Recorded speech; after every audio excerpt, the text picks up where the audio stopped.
Pode falar Foi aí. em cadeia, né? Foi o Ederson, aí o Andrés teve aquele problema que ele compartilhou ali, eu tinha falado com ele no privado, ah, que aí eu achei que tinha desencadeado, ele misturou uns filhotes no tanque principal, e aí eles morreram, e aí poderia ter desencadeado. Mas aí, na sequência, eu tive problemas semelhantes aqui também, né?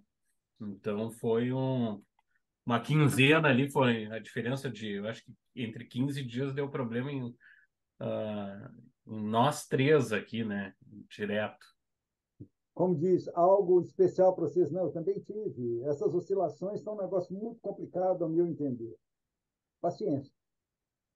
Bom, mas então vamos aproveitar essa fala de vocês dois aí para a gente poder contextualizar quem for assistir isso aqui depois que não participou dessas histórias, né? Nos últimos dias, tanto o Douglas, o Ederson e o Andrés, os dois são do Rio Grande, os três são do Rio Grande do Sul e começaram a ter algumas mortalidades de peixes. Somando isso aí, o Mauro está trazendo, bom, não foi só vocês aí não. Aqui também, o Mauro mora em Ouro Preto, Minas Gerais. Então, e a suspeita maior de todo mundo está em relação às flutuações de temperatura que tem tido oscilações muito grandes desde o final lá do inverno, onde estava fazendo dias muito quentes, até agora, depois que começou a primavera, né, que tem dia que tá muito quente e esfriando à noite, principalmente nessas regiões onde esfria mais, que é o mesmo caso do Mauro, é o mesmo caso de vocês lá no Rio Grande do Sul. E agora, uma questão que eu achei interessante foi que, enquanto a gente estava ouvindo o caso do Ederson e do Douglas, teve um dia desses que eu estava batendo um papo com o Mauro, e aí a gente estava conversando assim, ó, tem um ponto em comum aí, hein? Os tanques estão tomando água de chuva, e isso foi inclusive levantado lá no grupo também. Mas foi interessante que aí entrou o caso do Andrés, onde o problema foi nos peixes que estavam dentro, não sei se é de casa ou daquele ambiente do trabalho lá que ele mostrou, e aí ele filmou um tanque, um lagozinho que está do lado que está o tempo, que aí tomou chuva, e onde ele não teve problema.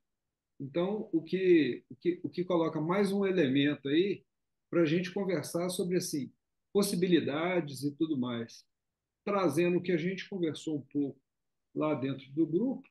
Eu acho que o ponto bacana dessa história toda, desses acontecimentos, é a gente conversar um pouco sobre isso, porque todo mundo tem algum problema que aparece um dia ou outro. O que é que eu faço? Quais são as possíveis causas e como que eu posso prevenir? E aí a gente tem um tema amplo para poder debater e ficarem aí registros de possibilidades para poder ajudar essas pessoas a pensarem um pouco do que pode estar acontecendo.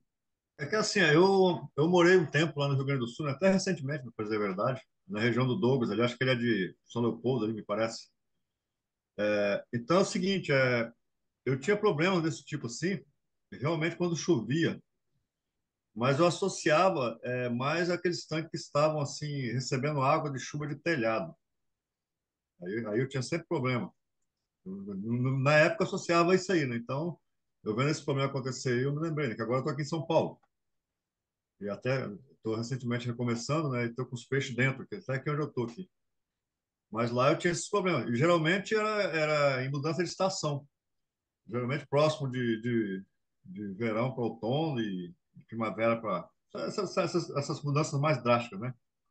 Aí eu estive acompanhando esses relatos todos aí. Eu me lembrei bastante desse período aí. Do nada, assim, os peixes estavam normais, daqui a pouco começavam a ficar letárgicos e tal, e não conseguia salvar. A verdade era essa. Não, eu já tinha notado isso que o Rocha compartilhou. Antigamente, a água da chuva do telhado caía direto nesse tanque onde eu tive problema. Mas isso faz muito tempo, aí eu instalei uma calha, porque até corroborando com o que o Ângelo falou, trazia muita sujeira do telhado, né? Eu tinha que acabar intervindo e limpar. E uma coisa que eu notei, eu tinha problemas mais seguidos com os peixes e a água acidificava muito. Então, eu resolvi esse problema colocando a calha, né? E aí, desses problemas aí que tiveram, eu tenho mais 3 tanques de 500 litros, mesmo tamanho, mesmo tipo de filtragem, e nenhum deles, graças a Deus, apresentou esse mesmo problema. Foi só o tanque onde estavam os orandas, né? A gente até tentou conversar se houve uma contaminação cruzada ou não, porque recentemente eu tinha pego peixes do Ederson, mas eu fiz quarentena, e os peixes que vieram de lá, teve alguns que foram para o tanque dos Ryukins e nos Ryukins e não apresentaram nenhum problema. Nesse Oranda ele também estava super bem. O que afetou mais foi os peixes menores, né? Aí foram 5 peixes que morreram e os adultos apresentaram um pouquinho de problema, mas aí depois melhoraram com o tratamento, né?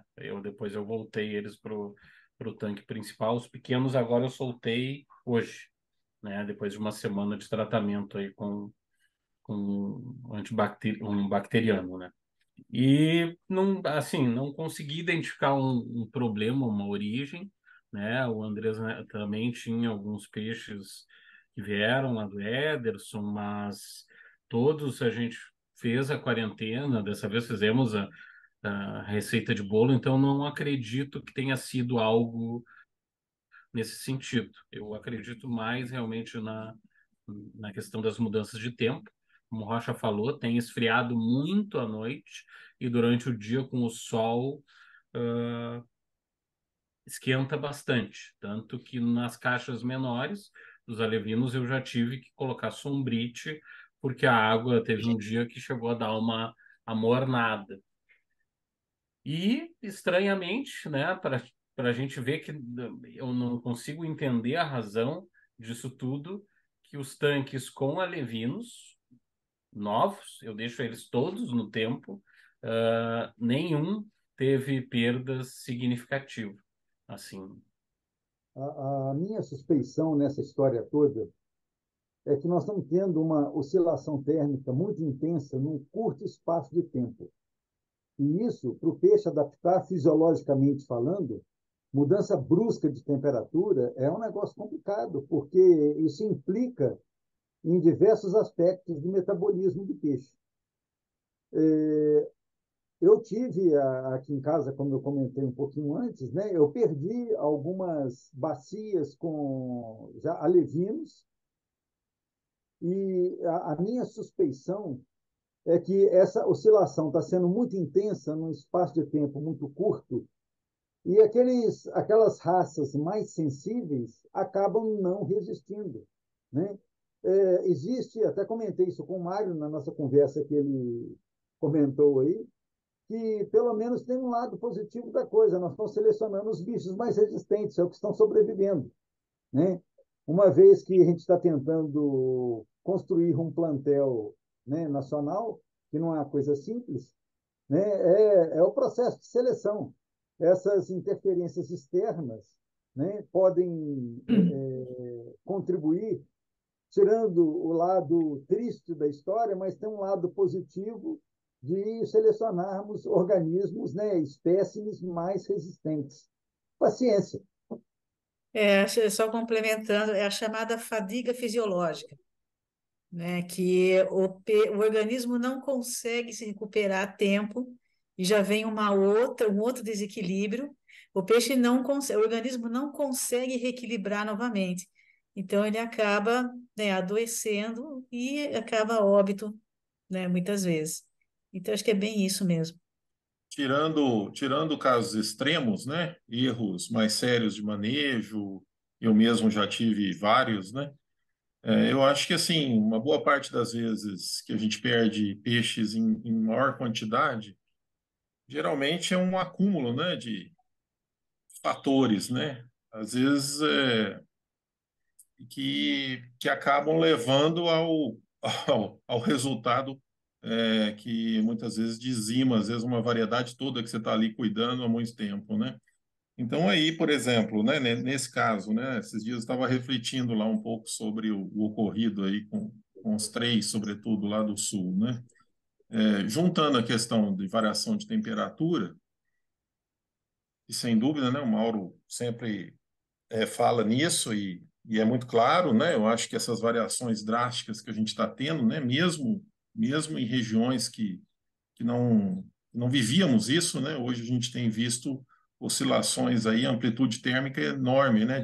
Do dia para a noite, né? O que de fato eu acho que deve afetar o sistema imunológico de alguma forma dos bichos. Então, isso eu acho que é um ponto que é claro, assim, e quase geral aqui, né? No grupo, quando a gente discute isso, né? Está ocorrendo.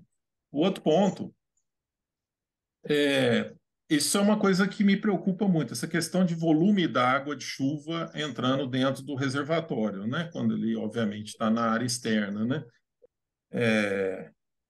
Por quê? Normalmente a gente mantém o quinho ali em pHs neutros ou ligeiramente alcalinos, né?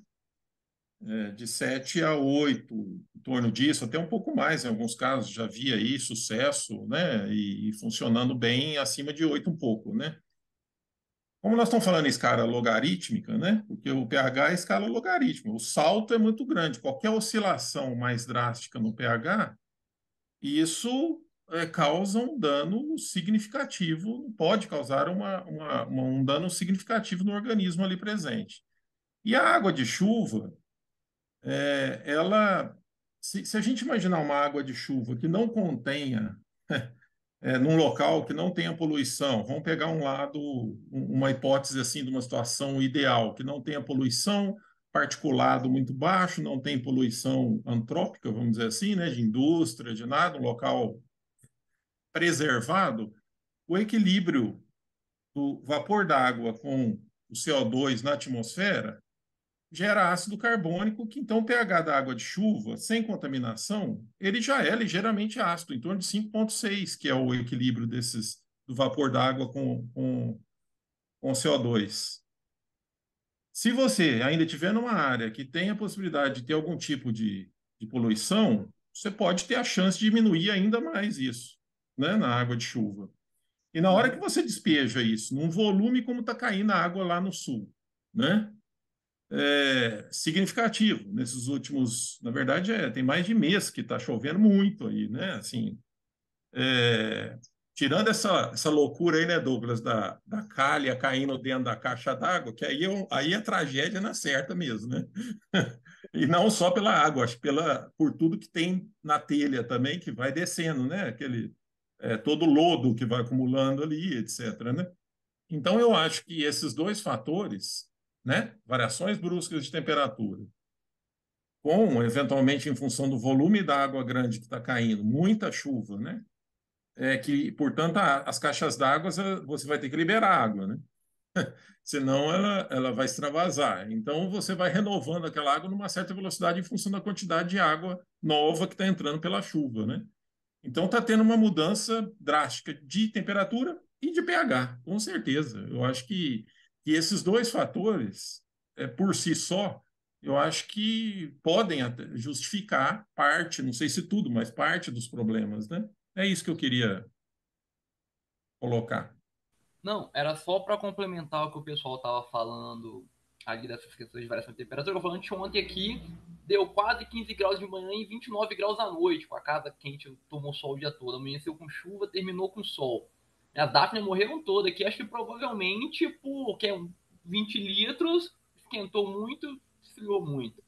Mas é igual eu publiquei o link num texto que eu tinha feito sobre essa questão do efeito do estresse no peixe. E tem um gráfico muito interessante que eu queria olhar lá no. Inclusive, eu tenho que arrumar ele porque parece que o servidor cortou. Que em um estresse térmico de 2 horas nos químicos, eles causaram um efeito de hormônio de cortisol, né, liberação de cortisol por um prazo de 8 dias. Demorou 8 dias para o peixe se recuperar de um estresse de simplesmente 2 horas de água aquecida. É o que é muito do que a Rosana falou da fadiga, né? do organismo. E agora imagina essa questão assim, o peixe nem se recuperou, já teve outra flutuação térmica, e não teve que se recuperar e tem outra, e principalmente peixe em crescimento, o efeito no próprio organismo, né, no funcionamento dos órgãos, no funcionamento do sistema neural dele, é prejudicado por isso. Tem um estresse oxidativo muito alto que causa realmente degeneração do organismo. Então, igual eu falei lá, calor para mim é o pior eu acho que é o pior problema de tentar criar peixe hoje. A estação de tratamento de esgoto aqui de Salto, ela é muito eficaz. E um dos problemas grandes que tem aqui, quando chove muito, e a turma tem a mania aqui em Salto de pôr água de chuva no esgoto. E, tipo assim, quebra totalmente as lagoas de estabilização. Mata, morre quase todas as dáfnia, morre que usa o controle com dáfnia. E morre tudo. E uma mudança assim, temperatura e pH. Muda junto. Porque a chuva também traz água fria. Porque a água do esgoto é mais ou menos quente. Porque vem de banho, cozinha, tudo. E quando vem a chuva, a água é bem mais fria. E nas lagoas, assim, é lagoa de 1 milhão e meio de litros. E elas sentem bastante pesado. Por conta da mudança de pH e temperatura. Eu entendo assim, mata as bactérias. Dentro dos peixes tem bactéria também. Então, esse resíduo das bactérias mortas também pode gerar um nível de toxina que fraqueja o sistema imunológico dos peixes. Eu estava pensando agora, sendo falado essas coisas, e lembrei desses fatos da estação de tratamento aqui que a gente acompanha. Eu lembro numa conversa com os biólogos lá que acompanham, porque eles usam um dos principais indicadores é as dáfnias, porque na dáfnia para tudo que é produto, material pesado, e elas são muito... qualquer oscilação morre muito dáfnia. Então, agora que está falando, e é isso, às vezes morrem as bactérias numa mudança de pH e aqueles defuntinhos tudo das bactérias ali que faz o estrago. Porque tem bactéria que morre soltando toxina forte. Bom, primeiro é que muitas vezes a hora que um problema desse acontece, vai chegar nesse mesmo lugar que a gente está. A gente não tem recurso no Brasil, a gente não tem disponibilidade de exame laboratorial, então, assim, tem uma série de incógnitas que nós não vamos conseguir resolver para poder, assim, ser taxativo e conseguir isolar um fator, até mesmo porque, conforme essas falas todas aqui, pode ser, inclusive, que tem uma grande chance que seja multifatorial um problema que acontece. Eu acho que eu estou imaginando agora, se vocês concordarem e se alguém também tiver mais algum comentário, é da gente conversar sobre o problema está instalado, o que eu faço, quais são os possíveis caminhos e depois para a gente poder entrar um pouco em como que a gente pode evitar. E, por exemplo, de tudo que a gente ouviu aqui, a questão de uma imunodepressão e ter um problema bacteriano e que isso pode acontecer em vários momentos, o próprio tratamento com antibiótico ele tende a exercer um efeito positivo caso a gênese seja essa, né? E fazer uma TPA, colocar sal, além de estar fazendo a troca da água em si, tem a questão do sal, dar aquela revitalizada nos peixes, a questão do muco na proteção. Teve um dia aqui que um tanque com uns 40 alevinos, metade deles albinos, mas peixinho já de 2 para 3 centímetros. Amanheceu todo mundo com as nadadeiras ruídas e os peixes meio boiando. Isso tem 1 mês e pouco, inclusive pode até ser incluído nessa questão aí da flutuação de temperatura, que foi naqueles dias que estavam muito quentes. Para que eu olhei para os peixinhos, eu falei assim, o que eu faço agora? Porque estavam todos meio debilitados. Fiz uma TPA de 50%, coloquei sal. No dia seguinte, parecia que não tinha acontecido nada no dia anterior, uma coisa impressionante. Então, assim, acho que a minha sugestão é a gente falar um pouco assim sobre possibilidades, como conduzir, porque uma das coisas que gera um desconforto muito grande com uma situação dessa acontecendo é a gente não saber o que fazer e começar a ver os peixes morrendo, né? Pô, é frustrante a gente ver essas coisas acontecendo, né? Eu não acredito que seja um único fator.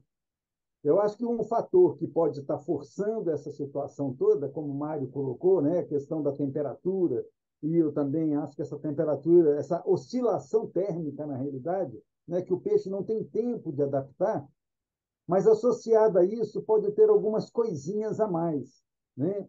É, quando tem essa oscilação, e se a gente mantém o mesmo esquema de alimentação, aí entramos naquilo que o Marcos falou, o peixe realmente pode ter uma congestão, né? Se a temperatura despenca, o metabolismo cai, o bicho vai ficar, no popular, empazinado. Além disso, ainda tem a questão de metabólitos acumulados na água, que aí favorecem a proliferação bacteriana, aquilo que o Mário falou, os peixes estavam com a nadadeira assim. Pô, então, é um monte de coisa. Mas, nesse sentido, como o foco é tentar buscar ações que possam minimizar, pelo menos, esse contexto, um aspecto básico é TPA. Ninguém discute isso. Só que tem um porém. Muitas vezes, quando a gente entra nesse desespero de fazer a TPA, a gente às vezes não tem o cuidado de conferir a temperatura da água que vai sair com a temperatura da água que vai entrar. Pode ser aí mais um problema, mais um choque térmico para os bichos. Então, é muito importante que a gente tenha o controle de temperatura da água que vai entrar para o processo de TPA, para não gerar mais um estresse para o peixe. E o outro aspecto é a utilização do sal. O sal, quando utilizado, o sal que eu estou falando, cloreto de sódio, né? Quando utilizado de uma forma equilibrada, ele tende a favorecer o peixe fisiologicamente.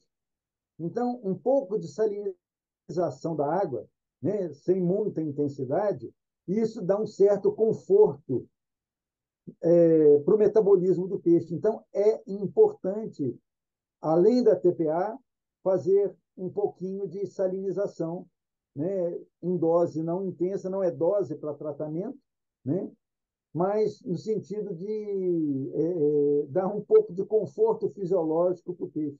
Então, são dois aspectos a serem considerados.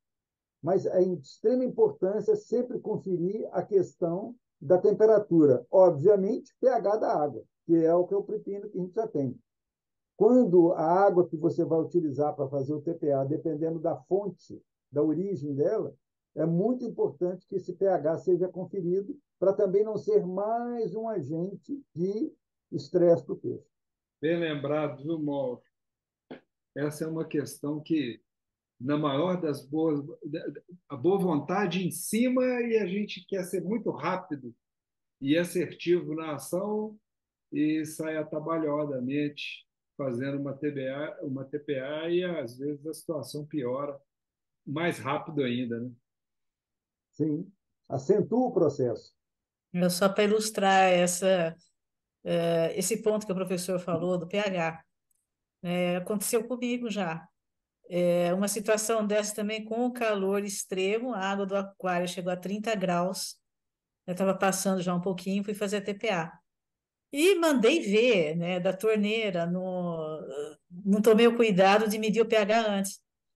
No dia seguinte, os peixes assim, não estavam legais, um pouco de muco, tal. Eu fui ver o pH da água da torneira, estava 6. E eu mandei 50% daquela água direto no aquário. E eu costumo manter, né, o meu pH em torno de 7,2 a 7,5 dos meus aquários. Então, assim, é importante realmente, embora a gente esteja naquela urgência de fazer a TPA, é importante realmente a gente ver antes, porque às vezes a água normalmente ela costuma vir num determinado pH, né, na casa da gente, costuma vir 7, alguma coisa assim, mas por causa de algum tratamento, alguma coisa diferente lá na companhia, né, acontece de cair o pH e ser um pH muito ácido que vem. Rafael Bregantin, seja bem-vindo. Primeira vez que participa aí com a gente, coisa boa. Vai lá, manda ver. Obrigado, um prazer estar aqui com vocês. Então, com relação ao esse depósito da água, eu até tenho aqui, eu mantenho, só que assim uma das coisas que eu observo às vezes é que às vezes o depósito por estar água parada ali também, ele pode apresentar uma oscilação de temperatura, até mesmo dos tanques ali que estão com a água em movimento. Então eu sempre verifico ali ou aplico em outro ponto e vou aplicando um pouco mais lento para dar uma equilibrada na água aí também, para evitar, né, esse choque térmico aí também, que acaba atrapalhando aí bastante a saúde aí dos peixes. E eu gostaria de acrescentar nesse contexto, né, toda vez que for fazer a TPA, é preferível que a água de entrada esteja na temperatura um pouquinho acima, o ideal é que seja igual, mas se não for possível, que esteja um pouquinho acima da temperatura da água do aquário do que temperatura abaixo, né? E, obviamente, considerando que se a temperatura estiver um pouco acima, que tem um bom sistema de aeração, porque quanto mais sobe a temperatura, menor a concentração de oxigênio dissolvido, né? Para o peixe, é menos danoso uma temperatura um pouquinho acima do que uma temperatura um pouco abaixo. Não, agora, complementando o que tu falou sobre os tratamentos, eu tive duas ações aqui. O tanque principal, eu fui mais, dei uma conversada com o Minoro, com a Roberta Sansei, e, e assim, tinha duas vertentes. Uma zerar tudo, limpar, e a outra ser mais precavido, assim, um pouquinho mais ameno. Então, no tanque principal, eu tratei somente com sal, a concentração de uma colher de sopa para cada 20 litros de água, onde ficaram os adultos que não apresentavam maiores problemas, e eles ficaram bem, melhoraram 100%. E os pequenos, eles ficaram em aquário hospital, uma caixa, e eu entrei primeiramente com Bacter, que é o que eu tinha aqui, que era mais simples, e de um dia para o outro eles pioraram, não surtiu efeito. E aí, conversando com ela e com o que eu tinha disponível em casa, eu entrei com outro bactericida, que é a enrofloxacina, e aí os peixes realmente melhoraram, né? Uma semana de tratamento, e aí agora eles voltaram hoje para o sistema principal. Tá? Eu acho que o Ederson talvez tenha feito um tratamento um pouco diferente. O Andrés, eu sei que ele fez um tratamento diferente do que eu usei, né? Mas para ele também surtiu efeito. Sobre a questão de bactéria, se barbatana nadadeira ruída, muitas vezes, né, do que ocorreu comigo, eram bactérias oportunistas, né? Eu imagino que era, embora eu não tenha feito nenhum exame bacteriológico, nada, né, para identificar qual bactéria estava atacando, mas assim, tudo indicava que fosse. Eu usei erofloxacino também, né, que é antibiótico de última geração, né? O único problema que eu encontrei depois é o seguinte, não relativo aos peixes, mas relativo à água de descarte, né? É que dá um certo medo de você começar a criar resistência bacteriana a antibiótico de última geração, né? Você começa a queimar cartucho, né? Mas, assim, atacou Kingios e Carpa. Kingios eu percebi que eram mais sensíveis, né? Esse nadadeira ruída, a essa doença, né? De nadadeira ruída. E, mas, assim, eu fiz Não lembro direito a dosagem do que eu usei de enrofloxacina oral, sabe?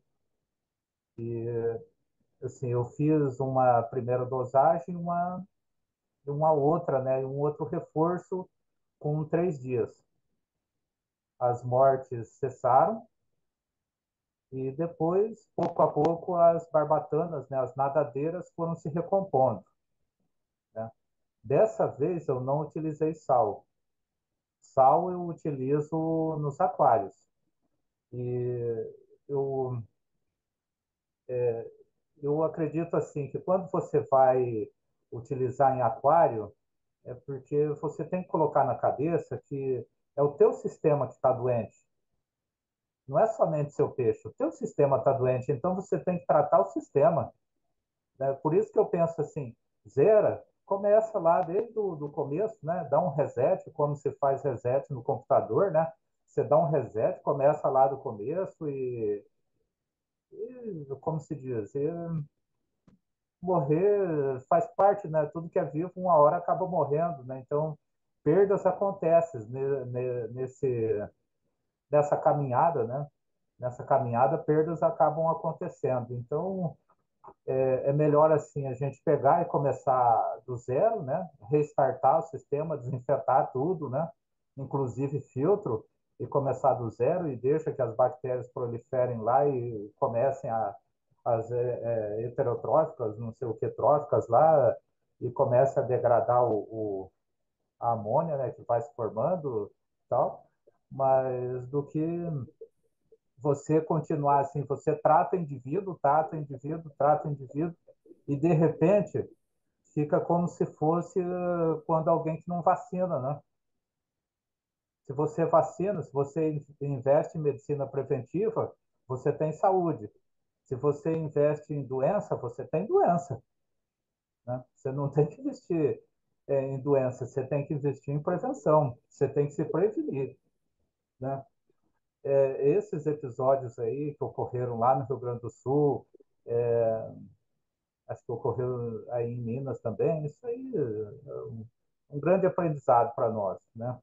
Um grande aprendizado, porque aí nos reuniu, nos forçou a cada um contar a sua experiência, né? E assim nós vamos moldando, né? Um, um novo modelo, vamos dizer assim, de criar peixes, né? De criar peixes e proporcionar a eles um bem-estar, né? E estar livre de doenças também faz parte do bem-estar, né? Do bem-estar animal. Penso assim, né? Era isso que eu queria comentar. Boa, Minoro. Tem uma coisa interessante também que eu achei muito bacana na sua fala, que é a questão de a morte de peixes faz parte de quem cria peixes, né? Porque, assim, claro que a gente vai buscar, tentar encontrar a causa, vamos tentar buscar alternativas para poder reduzir e tudo mais, mas a gente não vai zerar a morte, porque isso faz parte de quem cria. À medida que o processo foi evoluindo, assim, que vai amadurecendo, né, também tu vai processando tudo, né, e vai amadurecendo. Eu fiquei convencido que foi essa questão, assim, o gatilho disso tudo que deu aqui foi a questão temperatura, né. Acabei fazendo alguns tratamentos assim no sistema, bota sal, desvermina, não sei o que, né? Ali, usei vermífugo e tal. Mas tu não vai dentro, assim, tu não identifica que é a forma como aconteceu, assim, como aconteceu.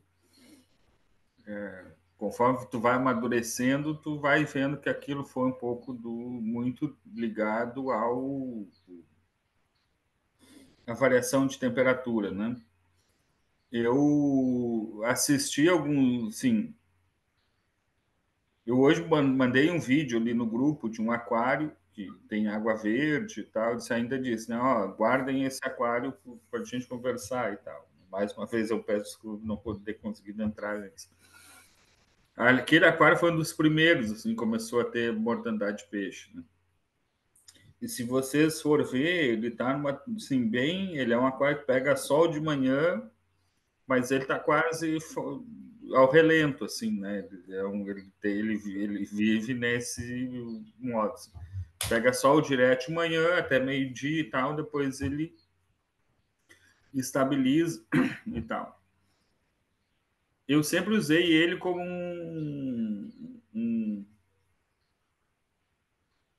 um bom sistema para o crescimento, para o desenvolvimento dos peixes, justamente por isso, porque ele aquece bastante, enfim. Só que o que ele é? E ele foi um dos primeiros onde começou a morrer peixe, né? Assim, alevinos e tal. E aí tu te dá conta do seguinte, que ele aquece o sol, né? Mas ele também é um aquário de aproximadamente ali 150 litros, mas ele também esfria muito, né? E aí esse aí, ele foi o primeiro, assim, onde começou a ter mortandade de peixe sem explicação nenhuma, porque não tem ligação com nada, com ninguém, tá sozinho ali, só entra água, entra comida, né? Enfim. Depois disso eu comecei a ter um sistema de 1.500 litros. Eu vi que os peixes começaram a ficar ruins e tal. E junto com isso também num outro sistema, eu estou falando isso para assim, porque não é.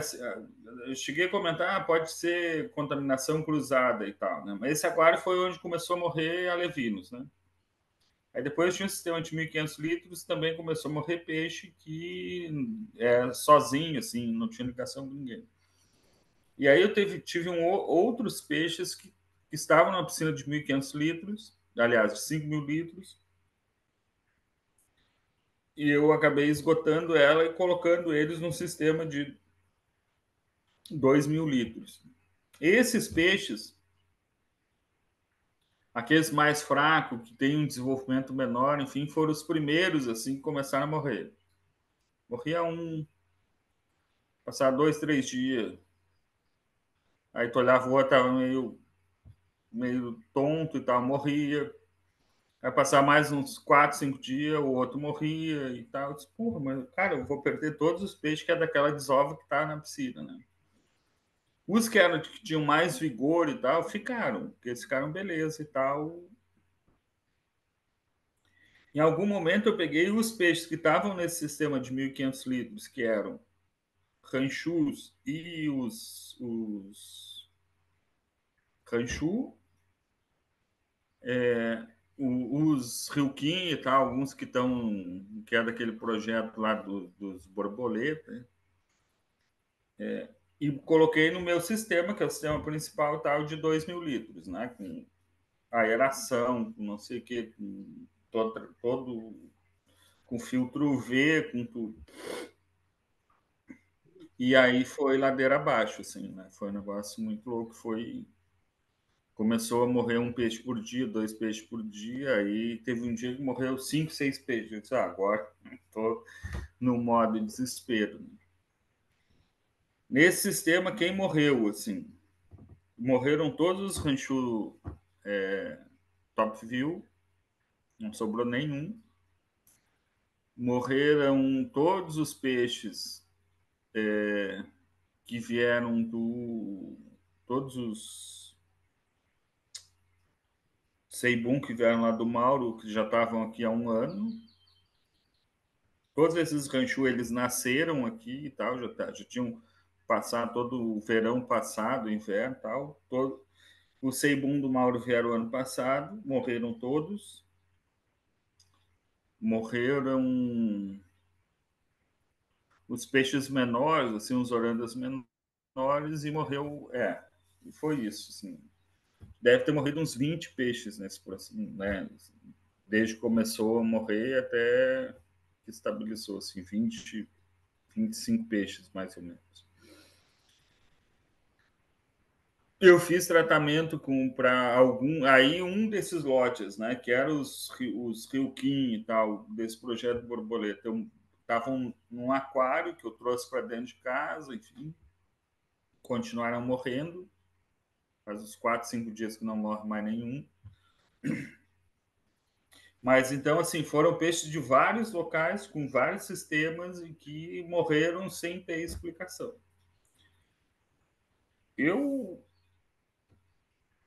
E assim, teve algum momento que teve alguns que tinham, de fato, nadadeira ruída, enfim, que depois eu constatei que eram fêmeas que tinham entrado em processo de desova, que os machos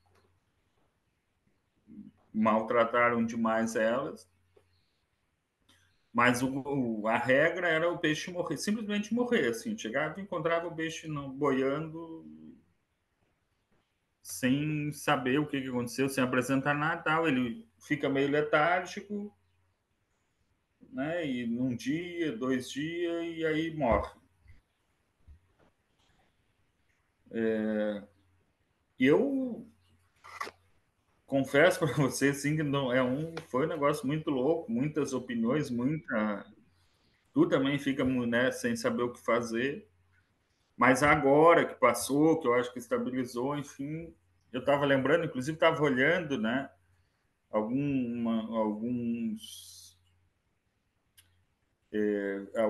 algumas fotos que eu mandei no próprio nosso grupo aqui, que justamente sobre essa coisa da variação térmica no mês de outubro, né, que a gente teve aqui, que foi um negócio fantástico, assim. Não, na verdade, eu não vou comentar nada sobre o que o Ederson falou, se alguém quiser tocar nesse assunto, mas eu queria perguntar para todos aí sobre a questão desse, se sobrar tempo, sobre a desverminação dos peixes. Eu, particularmente, eu nunca fiz. Sei que muitas espécies se faz isso de praxe, e, e aí queria perguntar para todo mundo se todo mundo faz, se é indicado, não é, enfim, porque eu realmente nunca fiz, então não sei se esse problema não existe. Então, vou falar a minha experiência de aparista, né? Então, vermifugação, realmente, quem faz mais é o pessoal de acaradisco e o pessoal que dá muito alimento vivo, né? Porque normalmente tubifex, a gente sabe, é conhecido ser, assim, ter uma grande probabilidade de ele trazer algum parasita, né? Principalmente pelo ambiente no qual ele cresce, né? Ele se desenvolve. Agora, para quíngio, eu só faço se há sintoma de flagelados intestinais, que é quando o peixe apresenta aquela fezes branca, gelatinosa, né, filamentosa, que fica presa, né, na abertura. Né? Então, se não acontece isso, eu não costumo fazer vermifugação, não. Mesmo porque aqui é muito difícil conseguir alimento vivo, então eu não dou alimento vivo para os químicos. Eu prefiro liofilizado, desidratado, alguma coisa desse tipo. Né? Então, só quando tem sintoma mesmo. Na realidade, parasitos em peixe é um negócio bem complexo. Se nós pensarmos na temporalidade, né, dos peixes enquanto processo evolutivo, né, dos vertebrados, os peixes, temporalmente, são muito mais antigos do que nós. Consequentemente, eles tiveram um espaço temporal tão longo que permitiu interações as mais variadas. Para vocês terem uma ideia, eu vou pegar um único exemplo. Quando lá em 1982, 3, foi quando eu cheguei no FOP, que eu me deparei pela primeira vez com Gyrodactylus, que é um trematóda monogenético. O processo evolutivo foi de tal maneira que houve uma seleção de Gyrodactylus, espécie específica para peixe. E no caso dos quingues, inclusive, ocorriam duas espécies de Gyrodactylus que contaminavam a quingue. Uma delas, inclusive, que é parasito de gupe. Então, os peixes tiveram evolutivamente um tempo muito longo para interagir com diversos parasitos e haja parasito para peixe. Então, é um negócio muito complicado. Naquela época que eu fui estudar um pouquinho isso que eu não conhecia, eu me deparei com artigos onde haviam mais de 30 espécies de girodáctilos. Olha que troço doido, né? E bem caracterizado de cada espécie dessa para determinada espécie de peixe. Enfim, no meu caso específico aqui, eu nunca usei nenhum medicamento para controle de parasito. Estou falando de parasito interno. Por quê? Reforçando o que a Rosana falou, eu nunca me deparei com quadros desse tipo. Já vi em GUP, mas em Quindo não. Né? Em GUP, por exemplo, tem um parasita, eu estou tentando lembrar aqui o gênero, mas não está me vindo, que você vê, inclusive, na abertura do ânus do peixe, projeção do parasita, às vezes dois, três ao mesmo tempo. Eu acho que era do gênero Camalanos ou algo parecido assim, que é o que me vem à mente. Problema de HD, cara, às vezes a coisa não consegue buscar lá né, com a velocidade que a gente gostaria. Então, eu nunca usei vermífugo para os meus quilos. Nunca tive assim, um problema. Já vi assim, algum ectoparasita, né, que foi o caso, por exemplo, do girodáctilos, do piolho de peixe, do árgulos, até mesmo de peixe que chegou para mim com aquele crustáceo que dá aquela extremidadezinha de dois ovários, esqueci o nome do dito cujo, que é bastante comum, que tem aquela garra. Lérnia. Lérnia, Lérnia. isso. Né? Isso. Então, esses parasitas, inclusive, são relativamente fáceis de tratar com sal, e você eliminar com sal. Então, são ectoparasitas. Né? Vermes intestinais, eu nunca me preocupei, mas eu posso dizer que haja quantidade de parasita em peixe. Eu tenho alguns livros sobre isso, né, que eu andei um período estudando isso, mas, felizmente, nunca me deparei com a situação mais complexa. Obviamente, se você tem uma sintomatologia que caracteriza parasitismo interno, tem que tratar, não tem saída. E aí, o problema é você conseguir, a princípio, ter um diagnóstico para ter um tratamento mais direcionado, ou você fazer um tratamento com vermífugo mais amplo, que busque a fazer um controle das possibilidades existentes, quando não tem um diagnóstico preciso por espécie. Mas peixe é complicado com endoparasita. É muito, mas é muito, bicho. Muito. É assustador você ver, nesse processo evolutivo, a variabilidade que se gerou ao longo de centenas de anos. O Mauro nós já conversamos bastante sobre essas questões aí das verminoses, e uma coisa que eu acho importante é que quando o Mauro me falou sobre essa questão dos peixes serem animais bem mais é, evolutivamente mais antigos e sobre essa diversidade de organismos, isso justifica um pouco de como que a minha mentalidade, eu penso o sistema tentando reduzir um pouco mais a população e tentando evitar ao máximo qualquer intervenção, porque qual é o meu receio?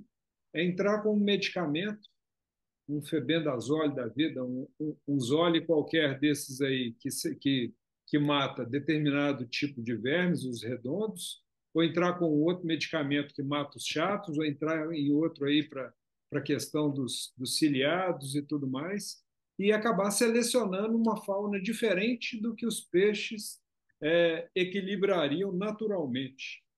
Então, só comentando sobre o posicionamento que a gente tem assumido ao longo dos últimos anos, porque eu sempre tenho em mente que quanto mais a gente interfere, a gente desestabiliza um sistema que muitas vezes, porque o problema maior é porque como a gente não tem diagnóstico, a gente não sabe de que espécie que a gente está tratando, a hora que a gente dá tiro de canhão, a gente entra selecionando uma outra flora que vai passar por um outro período de adaptação. Nesse sentido, Mário, é aquilo que nós já conversamos. Ficar atento dentro da população e retirar do processo do plantel aqueles peixes mais sensíveis. Porque na natureza sempre vai ter essas interações. O fato de você eliminar determinados parasitas, você pode estar comprometendo, inclusive, a resposta, né, imunológica do peixe, que lhe dá um grau de resistência e o bicho ficar mais sensível. É isso que nós estamos conversando, né? Então, é preferível você ver aqueles peixes que apresentam uma menor eficiência de defesa, né, e tirá-lo do plantel. E procurar manter equilíbrio, porque na natureza isso é equilíbrio, né? O organismo está sempre enfrentando adversidades e gerando, né, vamos dizer assim, um certo grau de resistência diante desses agentes. Eu prefiro trabalhar nessa linha, que é a busca de equilíbrio, fazendo um paralelo com a questão vegetal. Há um tempo, já faz um tempo passado aí, que eu li um pouco da teoria da trofobiose de um agrônomo, se não me falha a memória, francês, chamado Francis Chabousseau. E o que ele dizia, né? Se o organismo, no caso vegetal, está devidamente nutrido, ele tem resistência para encarar os seus possíveis adversários. Se ele tem deficiência nutricional, ele abre uma porta para que os agentes, né, nocivos possam vir a incomodá-lo. Então, se nós temos um ambiente que a gente procura manter equilibrado, uma boa alimentação, uma boa oxigenação, uma boa filtragem, né, ficar de olho nos organismos mais sensíveis e vamos trabalhando com os demais. Porque, de uma hora ou outra, de uma maneira ou outra, sempre vai ter alguém chegando ali para incomodar. Então, nós precisamos ter organismos resistentes, capazes de enfrentar as adversidades, porque, senão, se você, como diz, elimina todos os possíveis agentes que, ao mesmo tempo, são estimuladores do sistema imunológico, você vai ter um bicho sem resistência, e aí é um pouco mais complicado. Na hora que vier qualquer coisinha, vai ser uma burdoada. Essa é a minha forma de pensar e de agir com meus peixes, como nós já conversamos isso antes. Tem uma sutileza nessa questão que o Mauro traz, que é um duplo sentido. Quando ele fala em retirar do plantel os mais sensíveis, a primeira coisa que vem na cabeça de todo mundo, o óbvio, eu estou tirando esse aqui que é mais sensível, estou tirando ele da reprodução também para não produzir mais descendentes, se possível, potencialmente mais sensíveis. Mas tem uma segunda questão que acontece quando você retira os mais sensíveis do sistema, que é tirar o fator de multiplicação do agente. Porque os mais sensíveis, eles são os responsáveis por grande parte da disseminação de agentes contaminantes no sistema. Então, tirar os mais sensíveis, com uma ação só, a gente está promovendo 2 pontos de melhoria que são cruciais na saúde do sistema como um todo. Não, e você estava falando desse negócio, né, de tirar o peixe fraco porque ele é foco de doença. Na sintropia, que é lá aquela forma de fazer agroflorestas, eles falam, você olha na planta, você vê o ramo que tem o pulgão, corta ele, porque ele é o ramo, o pulgão está dizendo para você que ele é o fraco. Então, quando você viu um doente, tira ele, porque o doente, a doença está dizendo quem é o fraco, né? Sim. Essa forma de entender o equilíbrio, eu acho que é muito importante, porque facilita muito. Ou apareceu formiga. Apareceu formiga ou só sobrou formiga? Né? Você tem uma água, apareceu muito bactéria. Apareceu muita bactéria ou você só tem bactéria no sistema? Se você tivesse a cadeia inteira, as bactérias estavam controladas pelos comedores de bactéria, né? Como, tipo, criar peixe em água destilada, né? Tem sempre bactéria ruim. A gente misturou aí assuntos que estão muito próximos, mas a questão do tratamento aí que a gente estava falando de não ser feito é um tratamento rotineiro ou profilático, usando vermífugo e tudo mais, que foi outro tema que entrou no meio do caminho. Mas no seu caso, que é um problema agudo, onde os peixes estão morrendo em volume, algo precisa ser feito, né? E acho que essa foi a questão central que a gente discutiu sobre o que fazer. Partindo do pressuposto do samba que desesperar jamais, a questão serenamente. Porque você vê que a gente conversou sobre coisas muito importantes. Eu não sei se você tinha chegado já na hora, quando o Mauro estava comentando, inclusive, sobre. Ah, não, fazer TPA, isso é unânime. Todo mundo sabe assim, não. Fazer uma TPA ajuda nesses casos. E aí o Mauro estava lembrando. Mas lembra de fazer TPA com uma água que esteja na mesma temperatura, se possível, nas mesmas condições, no mesmo pH. Porque senão, pelo excesso de boa vontade na correria de um processo agudo que está acontecendo, a gente sai trocando os pés pelas mãos e acaba matando tudo mais rápido do que morreria, e às vezes nem morreria tanto. Então, essas questões é que a gente acha que a gente deu uma abordada legal. Agora, essa questão dos vermífugos é uma outra vertente. Não, é justamente, eu concordo plenamente com o Ederson, e aqui meu sistema é na mesma linha. Apesar de que eu separo as filtragens, aí é uma opção minha, que nem quando a gente comentou sobre os problemas, se evita esse problema se tiver a contaminação cruzada. Não foi o caso que o Ederson teve, agora com ele, como ele explicou, ele teve em vários sistemas diferentes. Então tem algo em comum ali.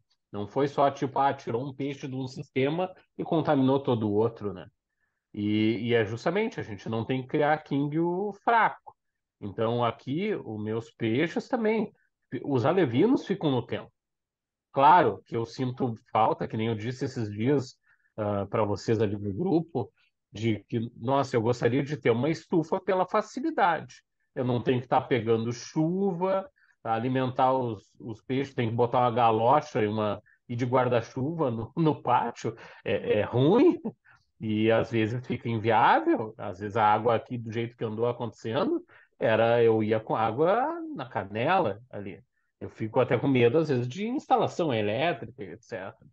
Voltando lá, Ângelo, quer fazer uma síntese aí, um comentário aí da revisão que você Não, fez? passa a síntesezinha, porque, como o Mauro estava falando lá, que ele levantou essa questão do crowd factor, do fator populacional, né?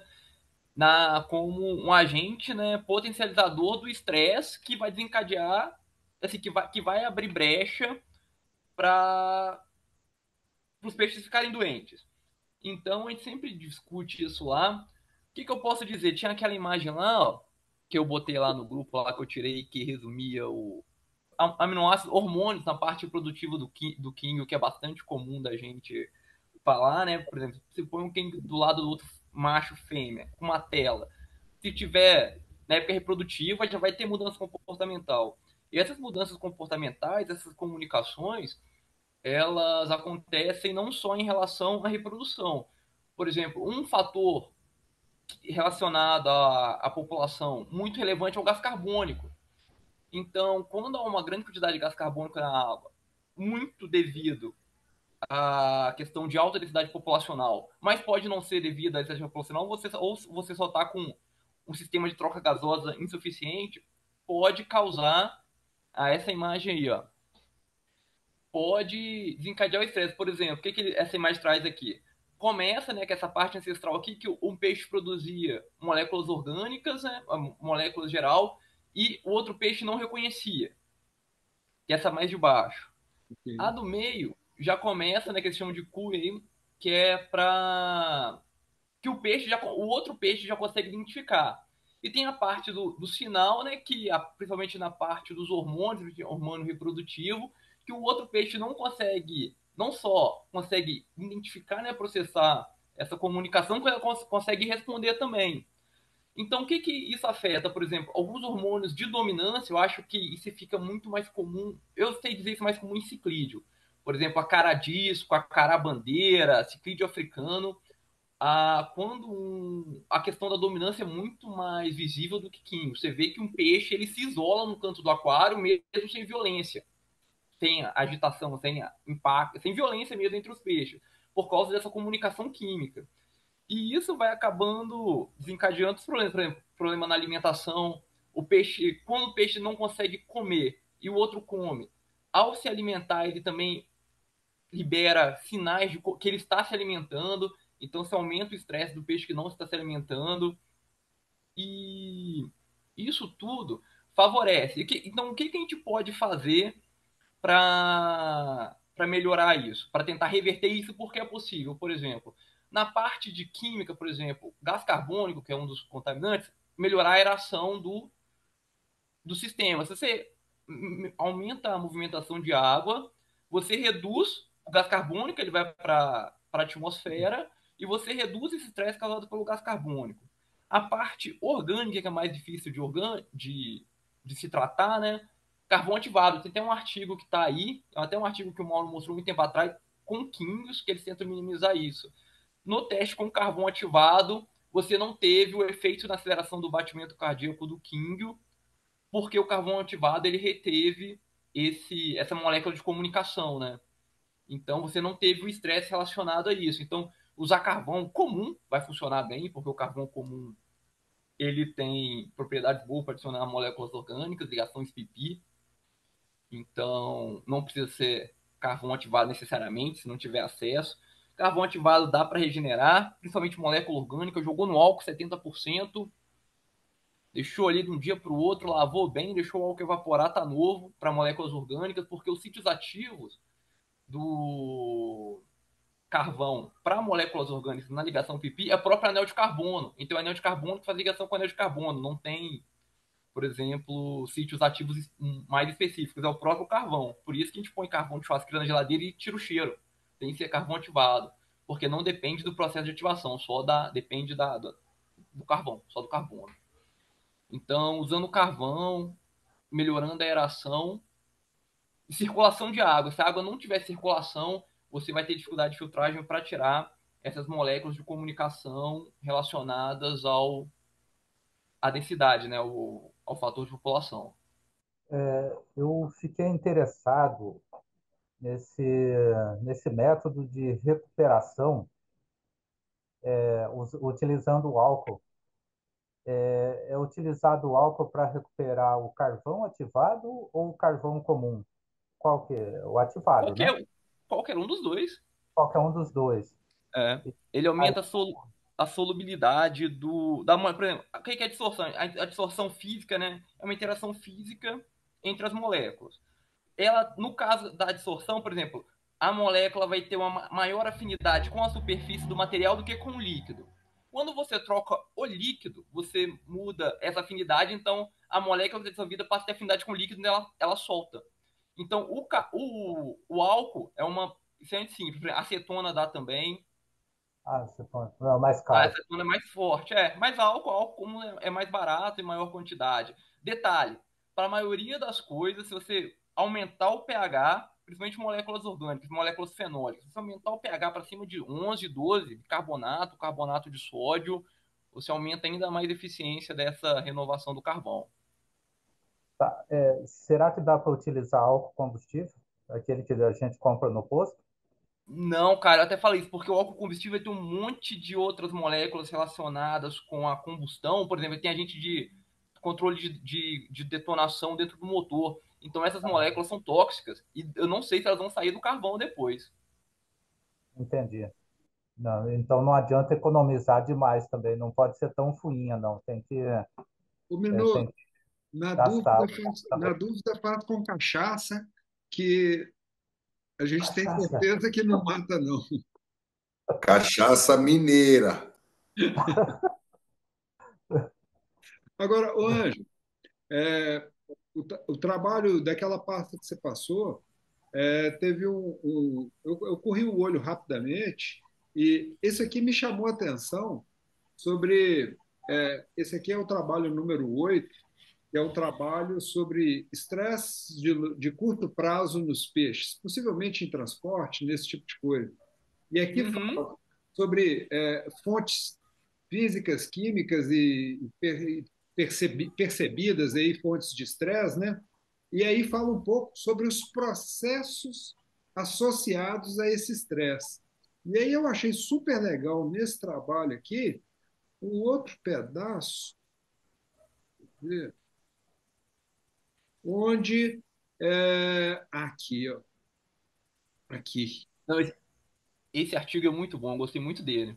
onde muda a permeabilidade da guelra e analisando sobre a questão, sobre a ótica do pH, e o que acontece na mudança do. Mas, assim, tem que ler com maior profundidade esse trabalho aqui, porque eu só saí correndo o olho e olhei assim, isso aqui nos interessa, que são a hora que a gente tem mudanças na qualidade da água e o que isso vai ocasionar em mudança no peixe, né?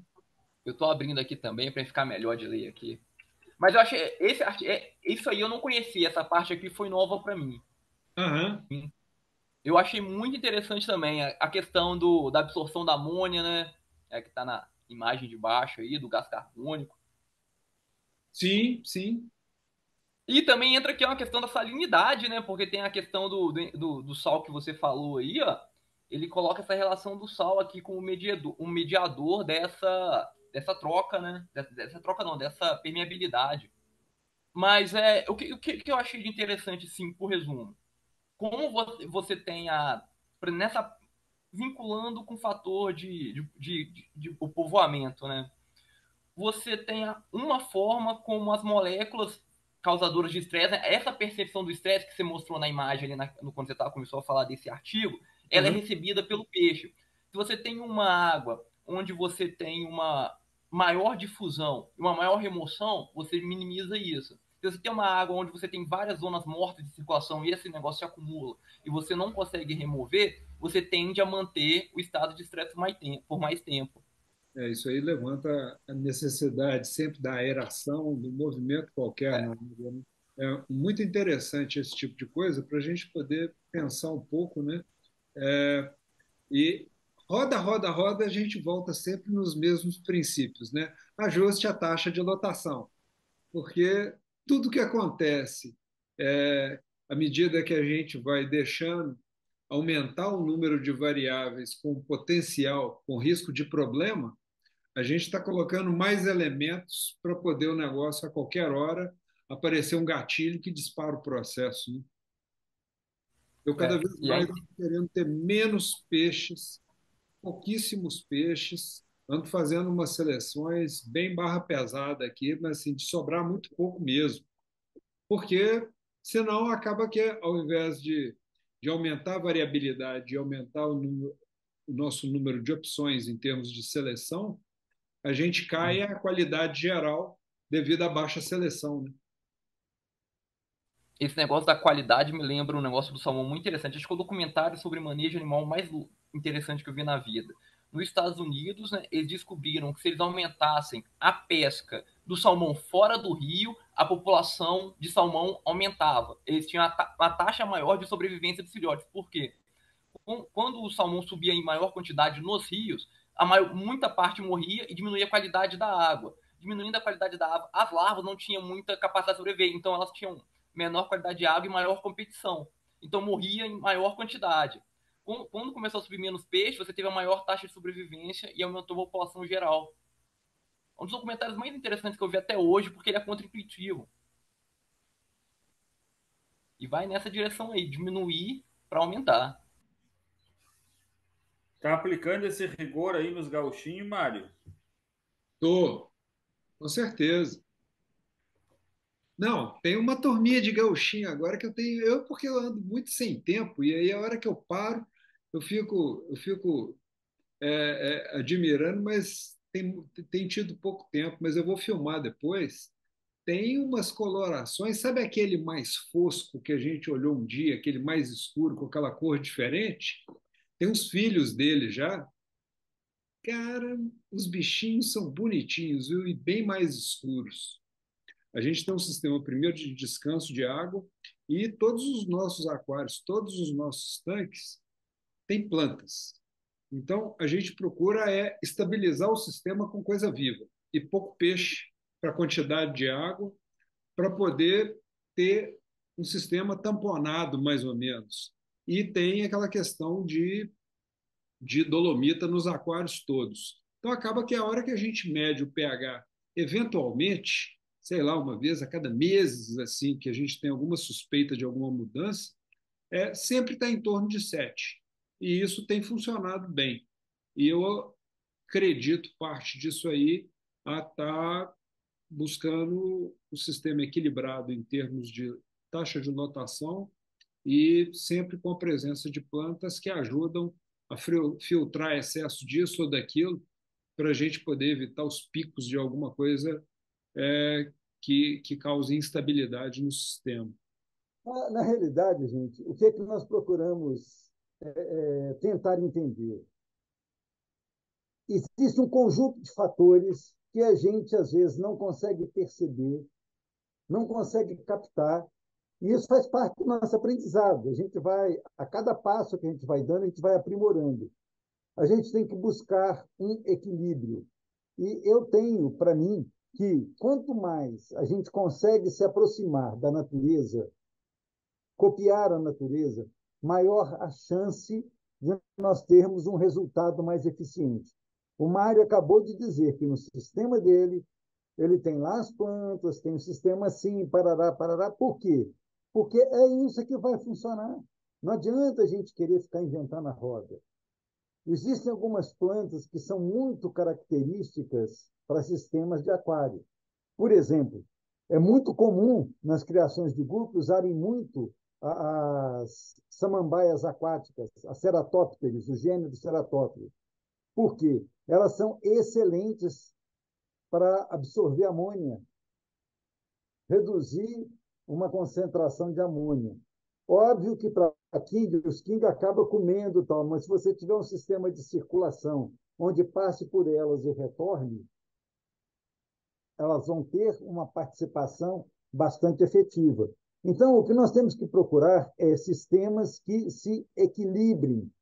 Quanto mais próximo nós pudermos chegar aos sistemas, aos funcionamentos, às sequências, né, que ocorrem na natureza, maior é a chance nossa de ter resultado. Eu penso dessa forma. Então, eu procuro trabalhar nessa direção. Não adianta a gente querer reinventar a roda. Já foi feita há muito tempo atrás.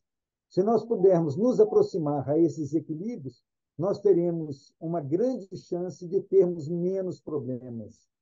É essa a direção, né? E vamos em frente, e trocando informações para que nós possamos nos aprimorar ao longo desse tempo, desse percurso, e fornecer para nossos peixes uma melhor condição, né, biológica, de equilíbrio, para que eles possam ter uma condição de vida melhor. Essa é a minha forma de ver. Vamos cometer erros? Fatalmente. Somos falíveis, mas vamos procurar acertar o máximo e aprender com os erros, que é o mais importante. Toda vez que a gente toma uma burdoada, vamos refletir a respeito. Onde é que foi que deu errado? E aí a gente vai aprimorando e melhorando o sistema. Essa é a minha forma de ver. Completando essa sua fala, Mauro, ontem eu filmei um aquário e aí, a hora que você estava falando, eu lembrei disso aqui, trouxe esse vídeo para cá. Vocês vejam que, olha como que está o fundo verde ali desse aquário e a transparência. Essa água está super transparente, porque esse aqui é um tanque de 90 centímetros de profundidade e com 60 de largura. E está dando para ver os peixes bem, a água está super transparente. E por que eu estou trazendo isso aqui? Porque a gente não consegue ter uma água limpa assim. Ó o Bento aí, tchê. a gente não consegue ter uma água limpinha assim quando não tem a parede verde. Quando não tem essa cobertura verde pelo tanque inteiro, eu não consigo ter essa água. Fica aquela água opaca, mesmo com o sistema de filtragem estando ligado e tudo mais, até isso aí estabilizar, até isso começar a criar esse filme de vida nas paredes, essa água não fica desse jeito. Isso aí. Alguém quer fazer algum comentário final aí antes da gente terminar? O Ederson ali que é. Ó. Diga, tia. Não? Senão as panelas vão queimar. Boa semana para todo mundo. É isso aí. Melhor Igualmente, gente. que tudo se mantenha aí, sem perdas aí, tia. Douglas, e que tudo dê certo aí. Um abração, gente. Boa semana. Valeu, gente. Tchau, Abraço. gente.